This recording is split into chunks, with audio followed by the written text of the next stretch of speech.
자, 오늘은 하나님을 신뢰한 구약의 사람들 10번째 시간입니다. 삼손의 이야기인데요. 한 사람의 마지막이 이렇게 아름다울 수 있을까? 저는 늘 이 삼손의 모습을 그림 그려놓은 걸 볼 때마다 내 마지막이 이랬으면 좋겠다. 성경에 보면 한 사람의 마지막이라고 하는 주제로서 우리가 그림 그릴 만한 주제들이 많이 있습니다. 그런데 화가들이 주로 그리는 그림이 뭐냐면 이 삼손의 이 마지막 순간, 그리고 십자가의 한편 강도의 마지막 순간, 그죠? 그 다음에 또 스데반의 마지막 순간, 또 예수님의 마지막 순간. 이 마지막 순간을 우리가 어떻게 보내느냐 하는 것은 하나님께서 가장 관심을 가지고 가장 애틋하게 바라보시는 그 순간이 아닐까 생각을 합니다. 그리고 우리는 늘 이 우리의 마지막 순간을 하나님께 드리기 위한 그런 영적인 여정을 이어가야 한다고 저는 생각합니다. 오늘 사실은 목요일 날 저녁에 제가 우리 황민용 장로님 소식을 듣고 급하게 우리 교회로 모시게 되었습니다. 그런 제안도 있었고요. 근데 말씀을 준비하면서 보니까 이 삼손의 이야기와 우리 황민용 장로님의 이야기는 비슷한 면이 굉장히 많다고 생각을 합니다. 아까도 안식일학교 때 말씀을 하셨지만 직업을 선택하셨다고 했잖아요. 근데 이 삼손도 태어나면서부터 하나님께서 이렇게 주신 직업이 있었습니다. 그러나 그 우여곡절 끝에 이 마지막 순간을 겪게 되는데, 오늘 그 이야기를 통해서 하나님을 신뢰한다는 것은 무슨 의미가 있는가, 그리고 우리의 이 연약함에도 불구하고 끝까지 우리가 하나님 편에서 그분을 신뢰할 때에 하나님께서 우리의 삶의 위기에도 불구하고 우리를 어떻게 사용해 주시는가 하는 것을 또 발견할 수 있다고 생각을 합니다. 다 함께 사사기 16장 28절을 통해서 이 이야기를 시작해 보도록 하겠습니다. 함께 읽겠습니다. 시작. 삼손이 여호와께 부르짖어 이르되 주 여호와여 구하옵나니 이번만 나를 생각하옵소서. 하나님이여 구하옵나니 이번만 나를 강하게 하사 나의 두 눈을 뺀 블레셋 사람에게 원수를 단번에 갚게 하옵소서 하고, 이게 삼손이 이 세상에서 드렸던 마지막 기도입니다. 예수님의 마지막 기도는 뭐였죠? 아버지여 내 영혼을 아버지께 의탁하나이다. 물론 다 이루었다, 엘리 엘리 라마 사박다니 하셨지만 맨 마지막으로 드린 기도는 나의 영혼을 아버지께 의탁하나이다. 스데반의 마지막 기도는 뭐였죠? 스데반의 마지막 기도 예수님하고 똑같았습니다. 내 영혼을 아버지께 의탁하나이다. 예수님 곁에서 죽음을 맞이했던 십자가상의 한편 강도의 기도는 무엇이었습니까? 예수여 당신의 나라에 임하실 때에 나를 기억하옵소서. 참 멋지고 아름답지 않습니까? 이 마지막 기도가. 근데 이 삼손의 마지막 기도는 그의 모든 삶의 우여곡절을 다 한 순간에 압축해서 정말 놓쳐서는 안 되는 그 말 한마디 한마디를 하나님께 올렸던 그런 기도였습니다. 만약에 삼손이 실패하지 않고 매 순간을 이렇게 살았다면 하나님께서 얼마나 더 큰 영광을 받으셨겠는가. 이 삼손은요, 태어나면서 나실인이었어요. 나실인. 이 나실인은 민수기에 보면 6장에 이렇게 기록하고 있습니다. 사람이 자기의 몸을 구별해서 하나님께 드리기로 한 사람은 나실인의 서약을 해야 된다고 그랬습니다.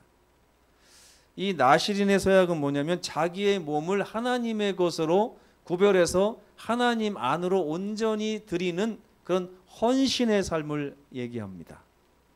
근데 그 헌신하기로 결심하고 구별한 날이 있어요. 어떤 사람은 평생을 그렇게 구별한 사람이 있는가 하면, 어떤 분은 한 달 혹은 40일 혹은 1년 2년 혹은 10년 이렇게 구별할 수가 있습니다. 근데 삼손은 몇 년을 구별했냐면 태어나면서부터 어머니 뱃속에서 하나님이 구별하셔서 주셨어요. 그래서 평생을 나시린으로 살던 사람이었습니다. 우리 황장로님은 몇 년을 서약하셨는지 모르겠습니다. 아까 보니까 이미 10년을 하나님께 드리셨던 것 같고 앞으로도 계속 이어질 것 같으니까 제가 아까 삼손처럼 이렇게 인식이 된 것입니다. 참 장로님 얼굴을 오늘 뵈니까 저는 제주에서 우리 장로님 가족을 잘 알고 있거든요. 우리 아버님께서는 서귀포 교회의 아주 초창기 멤버십니다. 그래서 말년에 우리 서귀포로 이사를 오고 싶으셔서 저에게 몇 번 전화를 하시고 집을 좀 알아봐 달라고 하셨는데 하나님께서 허락하지 않으셔서 갑자기 이 광주에서 세상을 마무리하시게 되셨습니다. 그러나 그 자녀들을 다 믿음 안에 이제 두시고 그분이 지나가신 모든 자리마다 복음의 씨앗의 흔적이 남아 있는 것을 제가 감사히 알고 있습니다. 오늘 황장로님을 또 뵈니까 아버님을 이어서 또 나시린의 서약을 이렇게 이어가시는 것을 볼 때 참 감사를 드리고 제가 기도해드리고 늘 잊지 않고 네팔을 위해서도 기도하겠습니다. 제가 서귀포에서도 네팔에서 온 청년을 하나 알고 지내고 날마다 교회에 출석하는 분이 있었는데 이름이 람짓이라고 하는 청년이었어요. 가족을 네팔에 두고 오고 날마다 교회를 참석하던 그 청년이었는데 네팔에서 하듯이 토요일날 교회를 오다 보니까 우리 교회를 오게 됐습니다. 그래서 지금 어떻게 살고 있는지 좀 궁금하네요. 근데 어쨌든 이렇게 자기 몸을 구별하여 하나님께 드린 사람들은 첫째, 포도나무 소산을 먹지 말라. 그리고 삭도, 가위나 칼을 그 머리카락에 대지 말라. 그리고 시체를 가까이 하지 말라. 이런 세 가지 명령이 주어져 있습니다. 근데 이 삼손은 태어나면서부터 이 소라 땅 단 지파의 마노아라고 하는 아버지의 가정에서 태어나게 되었는데 그 엄마가 이제 아이를 잘 못 낳았던 것 같아요. 마치 사무엘의 어머니 한나처럼 이게 이제 잉태가 잘 되지 않아 가지고 참 힘든 시기에 기도했겠죠. 물론 성경에는 기록되어 있지 않지만 얼마나 그 당시에는 아이를 낳지 못한다는 것은 여성들에게 저주와도 같은 일이었습니다. 하나님께 징계받는다, 심판받는다라고 하는 의미까지도 부여되던 시기였기 때문에 이 마노아의 아내도 역시 한나처럼 그렇게 많이 기도했을 거라고 생각합니다. 그때 하나님께서 한나에게 임하셔서 사무엘에 대한 이야기를 하셨던 것처럼 사사기 13장 5절에 보면 이 마노아의 아내에게 나타나서 이렇게 말씀하십니다. 보라, 내가 임신하여 아들을 낳으리니 그의 머리에 삭도를 대지 말라. 이런 성경절도 여러분 성경에서 많이 보셨죠? 아브라함에게 사라에게 나타나셔서 내가 아들을 낳을 것이다. 또 삼손의 어머니 한나에게 나타나셔서 내가 아들을 낳을 것이다. 또 마노아의 아내에게 나타나서 내가 아들을 낳을 것이다. 그리고 신약에 오면 예수님의 어머니 마리아에게 나타나서 아들을 낳으리니 이름을 예수라 하라. 하나님께서 내가 아들을 낳으리니 할 때 이 아들은 늘 보면 나시린 같아요. 이삭도 그랬고 사무엘도 그랬고 삼손도 그랬고 예수님도 그랬던 것 같습니다. 이 아이는 태에서 나옴으로부터 하나님께 바쳐진 나시린이 됨이라. 이런 말씀을 들은 이 삼손의 어머니는 마리아처럼 그 아들을 아주 특별하게 생각했습니다. 한나처럼 이 아들을 아주 특별하게 생각했고 이삭의 어머니 사라처럼 이 아들을 아주 특별하게 생각했습니다. 확대하자면 모세의 어머니 요게벳도 여기에 속한 사람이 아닌가 생각을 합니다. 여기에 계신 많은 어머니들이 자기에게 주신 아들과 딸을 이렇게 나시린으로 삼았으면 정말 좋겠다 하는 생각을 갖게 되는 장면입니다. 이 삼손은 그렇게 태어나서 이 당시는요 블레셋이라고 하는 나라가 이스라엘을 이렇게 식민지처럼 지배하던 시대였습니다. 장장 몇 년이냐면 40년을 그렇게 했어요. 이 성경에서 40이라고 하는 숫자는 굉장히 중요합니다. 왜 중요하냐면 마치 인간의 죄악된 모든 시간을 나타내는 것 같아요. 홍수가 내렸던 시간이 40주야였습니다. 40주야 동안에 인간의 모든 것을 다 육적인 것을 쓸어버렸어요. 그렇기 때문에 40일이라는 얘기는 인간의 모든 죄악과 인간의 연약함과 인간의 인간됨을 다 말살할 수 있는 시간이라고 성경적으로 나타나 있습니다. 모세는 40세에 도망가서 광야에서 40년을 양육받고 다시 40년을 하나님의 일을 했습니다. 그리고 시내산에 올라가서 40일 동안 하나님과 교제하며 어떻게 했어요? 십계명을 받았습니다. 엘리야는 그 낙심에 있을 때 하나님의 영이 임하셔서 그를 일으켜 세우셔서 40일 동안 그의 연약함을 딛고 호렙까지 달리게 하셨어요. 저는 이 엘리야의 40일이 정말 중요하다고 생각합니다. 왜냐하면 이 40일의 시작쯤에 엘리야는 완전히 쓰러져 있었습니다. 완전히 쓰러져 있었어요. 그는 믿음이라고는 찾아볼 수도 없는 정도까지 가서 로뎀나무 아래에서 아버지 제가 죽겠습니다. 이제 저를 죽여주십시오 하고 완전히 이랬을 때 하나님께서 그를 이렇게 세우셔서 40일 동안 달리게 하셨어요. 40일 동안 어디를 향해 달렸냐면 시내산을 향해서 달렸습니다. 호렙이 시내산이거든요. 그가 40일 동안 시내산에 달려서 시내산에 올랐을 때 하나님께서 그에게 세미한 소리로 나타나셔서 다시 한번 용기를 주는 장면을 통해서 그가 완전히 영적으로 회복되는 장면이 있습니다. 40일은 참 중요하죠. 그런데 이스라엘 백성들도 이 블레셋의 40년 통치 기간 동안에 완전히 무너져 있었습니다. 그런데 하나님께서 삼손을 세우셔서 이 40년 동안 통치받았던 그 모든 시간을 뒤바꾸셔서 완전히 구원하시려고 하는 목적으로 삼손을 나실인으로 부르신 것입니다. 그 아이가 자라매 여호와께서 그에게 복을 주시더니 소라와 에스다올 사이 마하네단에서 여호와의 영이 그를 움직이기 시작하셨더라. 하나님의 영이 드디어 삼손을 통해서 움직이기 시작하셨다는 거예요. 예수께서도 40일 동안 기도하시고 사역을 시작하셨습니다. 그리고 예수님이 부활하시고 나서 40일 동안 성경을 가르치고 승천하셨어요. 이 40일은 굉장히 중요합니다. 오늘날 우리 송정교회도 지금 하나님의 성령이 일하시고 계심을 제가 고백합니다. 참 바닥을 쳤던 한 33일 전 우리 성도들과 함께 어떤 분을 돕기 위해서 우리가 40일 기도를 지금 하고 있는데 성령께서 일하시는 것이 보여요. 우리 교회를 하나님이 살리시려고 하는 게 느껴집니다.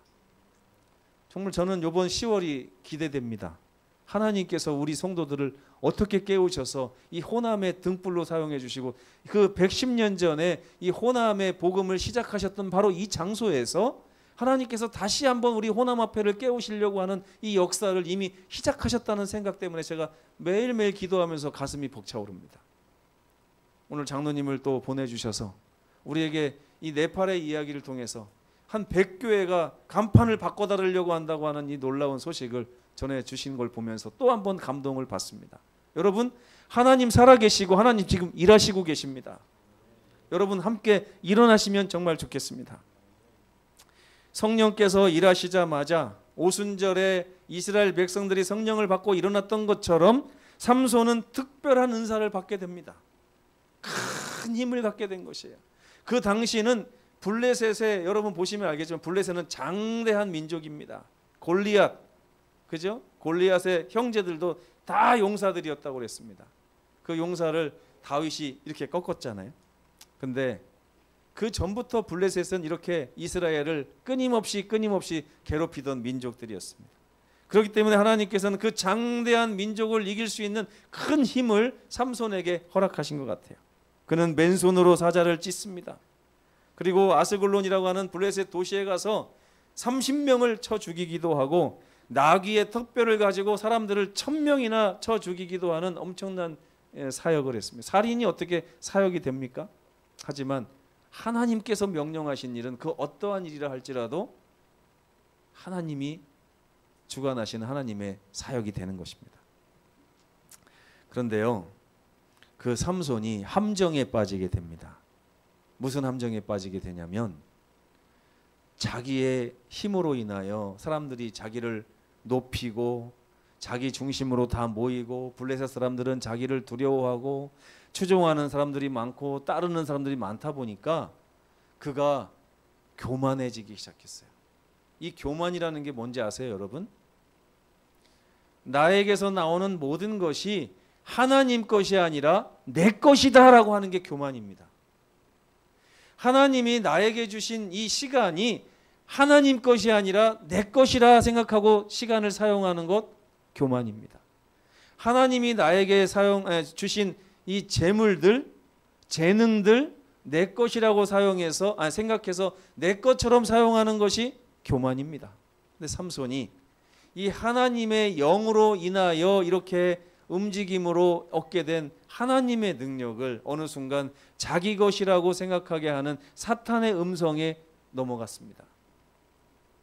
그는 불순종하기 시작했어요. 자기가 시체를 만지면 돼요, 안 돼요? 안 되는데도 불구하고 자기에게 있는 이 힘의 근원은 하나님 것이 아니라 내 것이기 때문에 나실인의 서약을 어겨도 이 힘은 사라지지 않을 것이다 생각하고 시체에서 벌꿀을 먹습니다. 또 포도주를 먹지 말아야 되는데 가사 지방에 내려가서 기생과 술을 마시는 장면이 16장에 나옵니다.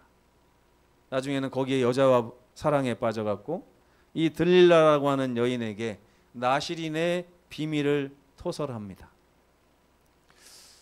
그 비밀을 얘기했기 때문에 하나님이 힘을 없이 하신 게 아닙니다, 여러분. 삼손은 그 들릴라가 하려고 하는 일이 무엇인지를 알고 있었어요. 들릴라가 계속해서 당신의 힘이 어디서 나오느냐, 힘이 어디서 나오느냐 자꾸 물어봤잖아요. 그렇죠? 그렇기 때문에 그 들릴라가 물어보는 이유는 자기의 힘을 없애려고 한다는 걸 다 알고 있습니다. 그런데도 불구하고 그 비밀을 말했다는 얘기는 당연히 자기의 머리카락을 깎을 것이라는 것을 다 알고 얘기한 것입니다. 그렇게 함으로 삼손은 이 시체도 만지고 포도주도 마시고 또 머리카락에 삭도도 되는 그 나실인의 서약을 완전히 범하게 되었을 때 그는 모든 힘을 잃고 말았습니다. 삼손이 잠을 깨며 이르기를 내가 전과 같이 나가서 몸을 떨치리라 하였으나 여호와께서 이미 자기를 떠나신 줄을 깨닫지 못하였더라. 이 들릴라라는 여인이 삼손의 머리를 다 잘라놓고서 적군이 쳐들어옵니다 이렇게 하니까 삼손이 일어나서 하려고 했죠. 근데 이미 하나님께서 자기를 떠났다는 사실, 이게 하나님이 자기를 떠났다고 하는 이 표현은 좀 은유라고 할 수가 있겠습니다. 하나님이 우리를 떠나시는 경우가 있습니까? 네. 하나님은 우리에게 늘 약속하시죠. 내가 세상 끝날까지 너희와 항상 함께 하리라. 그러나 하나님으로부터 우리를 멀어지게 하는 것은 다 우리 안에서 시작되는 것입니다. 하나님을 바라봤던 이 삼손의 보이지 않는 끈을 삼손이 하나 둘 셋, 전도서에 보면 잠언인가요? 삼겹줄은 끊어지지 않는다 그랬잖아요. 저는 이 삼겹줄 이야기를 들을 때마다 나실인이 생각나요. 첫째, 시체를 만지지 말라고 하는 줄을 삼손이 끊어버렸어요. 두 번째, 술 마시지 말라는 것을 또 끊어버리고 나중에 세 번째, 삭도를 대지 말라고 하는 그 줄도 끊어버림으로 하나님과의 관계가 완전히 끊어져 버린 것입니다. 여러분 살면서 하나님과 여러분과의 관계를 끊는 것은 결코 하나님이 아닙니다. 여러분 누가 끊는 거예요? 내가 끊는 거예요. 그것도 한 줄 끊어서 되는 게 아닙니다. 여러분 성경에는 분명히 삼겹줄이라고 해요. 하나님께서 우리를 묶어놓은 줄은 적어도 3가닥 이상은 된다는 것입니다. 근데 그거를요 살다 보면 오늘도 한 가닥 끊고 내일도 한 가닥 끊고 모레도 한 가닥 끊으면서 마지막 남은 끈까지 다 끊어버렸어요. 제가 감동받는 부분은 삼손의 힘은요 2가지를 어겼을 때도 여전히 힘이 남아 있었습니다. 하나님의 은혜는 이런 거예요. 우리가 완전히 하나님으로부터 나 자신을 끊어내기 전까지는 하나님의 은혜는 늘 우리와 함께 있습니다. 근데 마지막 그 3번째 한 가닥 남은 마지막 줄까지 끊어버렸을 때 삼손은 비로소 자기가 하나님과 연결된 모든 줄을 스스로 끊었다는 것을 알게 된 것입니다.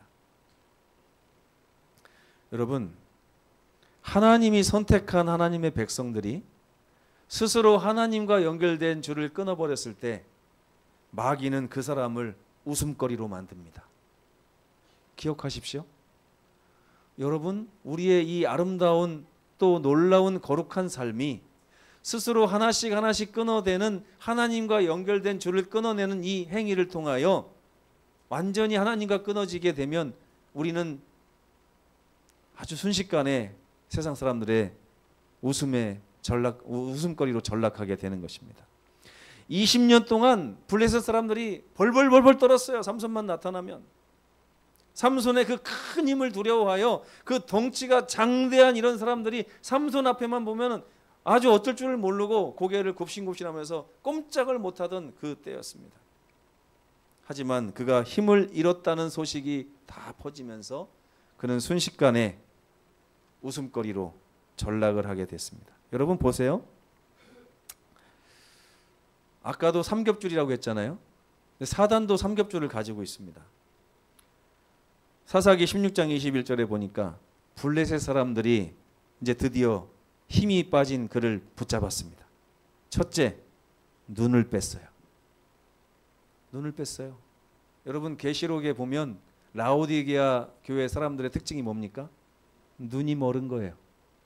눈이 멀은 거예요. 그렇죠? 그 다음에 가사에 내려가서 놋줄로 그를 꽁꽁 붙들어 맵니다. 죄의 사슬로 그를 완전히 붙들어 매는 거예요. 그런 다음에요, 맷돌을 돌리게 합니다. 여러분, 우리가 성경에 보면 죄에게 종노릇한다는 말이 있어요. 그죠? 로마서에도 나오고 죽기를 무서워하여 죄에게 종노릇하는 우리를 예수께서는 구원하시기 위해서 오셨다고 했는데 우리가 이 끊어진 줄로 말미암아 첫째, 우리가 눈이 멀어서 무엇이 옳고 무엇이 진리고 무엇이 아름다운 것인가조차도 분별할 수 없는 눈으로 썩어빠진 동태 눈으로 바뀝니다. 이게 사단이 우리에게 행하는 첫 번째 줄이에요. 두 번째는 뭡니까? 죄로부터 꼼짝도 하지 못하도록 놋줄로 매갖고 우리를 옴싹달싹 못하게 하는 것입니다. 세 번째는요, 죄 가운데서 계속 고난당하도록 우리를 맷돌을 돌리게 하는 그 삶을 우리에게 주는 거예요. 여러분, 여러분의 삶이 혹시 지금 눈이 멀었을 수도 있고요, 죄에게 묶여 있을 수도 있고, 그리고 또 맷돌을 돌리고 있을 수가 있습니다. 이건 아주 심각한 거예요. 그리고 하나님께서는 원래 물고기를 사람의 선물로 주셨어요. 그렇죠? 근데 그 물고기 신, 다곤이라고 하는 신이 물고기 신이거든요. 물고기를 다스리는 것이 아니라 물고기를 오히려 신으로 모시는 거예요. 썩어지고 없어질 것을 높여서 그것을 섬기는 백성이 되는 것입니다. 이 다곤의 신전에 모인 사람 앞에서 이 사무엘이 웃음거리가 돼서 제주를 부리며 그들의 놀림을 받고 있는 것입니다. 얼마나 처참합니까? 20년 동안 하나님의 능력으로 악한 마귀의 세력을 윽박질렀던 이 사람을 순식간에 마귀가 잡아다가 그렇게 만들어버린 거예요. 여러분, 참 제가 요즘에 좀 행복합니다. 왜냐하면 하나님께서 우리 교회를 사랑하신다는 것을 자꾸 느껴요. 여러분 각자의 삶에 임하시는 주님의 손길을 봅니다. 어제 저녁에도 우리 장금원 우리 성도님 오셨죠. 그분이요, 이 자리에 앉아 있을 분이 아닙니다. 그 과거를 한번 보면 어떻게 이 자리에 와서 앉아 있을까? 이건 정말 기적인데 하나님께서 앉혀놓으신 거예요. 얼마 전에는 우리 나윤관 성도가 제 발로 여기까지 와서 저렇게 앉아 계신 거예요. 우리 김석 형님, 김석 성도가 여기 와서 저렇게 앉아 계신 거 하나님의 은혜입니다. 계속해서 하나님께서 이 자리를 채우고 계신 모습을 볼 때 하나님께서 우리를 얼마나 사랑하시는가를 봐요. 반면에 이 자리에 있던 분들이 자꾸만 빠져나가는 모습도 봅니다. 제가 그분들을 위해서 기도합니다. 그리고 같이 기도하자고 여러분에게 지금 이 15주 주말 기도회를 제안하는 거예요. 빠져나가는 분들을 위해서 기도하셔야 돼요. 그 명단을 보면서 기도하시면 좋겠습니다. 근데 이렇게 웃음거리로 전락한 삼손에게 과연 하나님은 여전히 하나님이실까요? 어떠세요? 죄의 웃음거리로 전락한 혹시 그런 삶을 살고 계신 여러분이 계시다면 여러분을 바라보는 하나님의 표정이 어떻다고 생각하십니까? 성경은 아주 희망적인 말씀을 기록합니다. 사사기 16장 22절에 그의 머리털이 밀린 다음에 다시 자라기 시작했다. 머리가 자라난다는 것은 그냥 은유입니다. 삼손의 마음속에 있었던 나실인의 서약이 점점 자라나고 있다는 거예요. 그는 한 줄 한 줄 한 줄 다시 읽기 시작했습니다.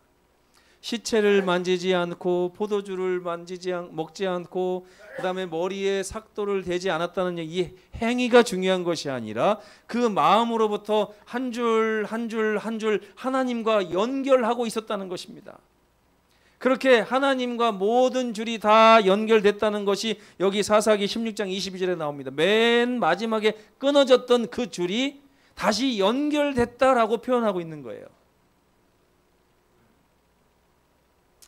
블레셋 사람의 감옥에서 두 눈이 뽑히고 놋줄로 매어 맷돌을 돌리면서 그는 다시 한번 하나님 저를 불쌍히 여겨 주옵소서. 당신의 나라에 임할 때 나를 기억하옵소서. 이런 기도를 그의 마음에 품고 있었던 것입니다. 요나가 물고기 뱃속에서 기도하며 회개했던 것처럼 그 니느웨 사람들이 40일 동안 일어나라고 하신 하나님의 음성에 응답해서 자기의 몸을 괴롭게 하며 일어났던 것처럼 요나도 그 다곤의 신전에서 일어나고 있었던 것입니다. 저는 오늘 우리들의 삶이 이 다곤의 신전에서 일어나야 되는 삶이라고 보여집니다. 우리 송정교회가 그런 교회가 됐으면 좋겠어요. 거기서 삼손이 무릎을 꿇었습니다. 삼손은 어떤 믿음을 가지고 있었을까요? 내가 지금 이 모양 이 꼴이 됐어도 하나님께 돌아가기만 하면 하나님은 나를 받아주실 것이다. 아멘? 네. 그는 확신했습니다. 성경은 삼손이 죽을 때 죽인 자가 살았을 때 죽인 자보다 더욱 많았다고 기록합니다. 사사기 16장 28절이 삼손이 이렇게 그 밑바닥에서 다시 나실인의 서약을 하나 연결해서 하나님과 연결된 후에 마지막으로 죽기 전에 드린 기도가 나옵니다. 주 여호와여 구하옵나니 나를 생각하옵소서. 하나님이여 구하옵나니 이번 한 번만 나로 강하게 하여 주옵소서. 내 원수를 단번에 갚게 하옵소서. 그는 왜 하나님께서 그를 나실인으로 선택하셨는지 그 이유를 다시 한번 마음에 새기고 일어났습니다. 그리고 믿음으로 하나님 그 일을 제가 죽기 전에 마치고자 합니다. 이번만 나로 강하게 하사 하나님이 나를 태어나기도 전에 이스라엘 백성을 구원하시기 위해서 약속하신 그 구원의 약속을 제가 마치고 생을 마감하게 하여 주옵소서. 제가 사명을 완수하게 하여 주옵소서. 드디어 그는 20년 동안 자기가 맡았던 사명이 무엇인지를 하나님 앞에서 다시 한번 깨닫게 됐습니다. 그리고 그 사명을 이루도록 하나님 앞에 겸손히 자기를 내려놓은 것입니다. 어떻게 했어요? 이 성신전을 버티고 있는 기둥 거길로 가서 있는 힘껏 성령의 힘을 의지하여 그 건물을 무너뜨려서 그 이방 민족을 다 멸하고 자기도 거기서 예수 안에서 삶을 마친 것입니다. 이러한 삶이 우리 성도들의 삶이 됐으면 좋겠습니다. 하나님께서 이 삼손의 그 우여곡절을 우리에게 기록하신 이유는 우리가 여전히 다곤의 신전에서 살고 있기 때문입니다. 나시린의 서약의 삼겹줄이 한 줄, 두 줄, 어느 분은 세 줄 다 끊어져서 지금 괴로워하고 있는 거 하나님이 다 아시기 때문입니다. 그러나 삼손을 통해서 그 줄을 연결하기만 하면 하나님께서 다시 한번 우리에게 그 엄청난 역사와 부르심을 회복시켜 주실 거라고 하는 약속을 우리에게 주신 것입니다. 저는 이 110주년의 약속이 우리 송정교회에 주어졌다고 하는 확신이 있습니다. 앞으로 15주 동안에 다시 한번 일어나십시다. 하나님께서 우리에게 주시고자 한 것을 다 받아 감당하는 그런 성령의 역사가 충만하여 부흥하는 우리 송정교회가 되기를 간절히 바라면서 오늘 말씀을 줄이겠습니다.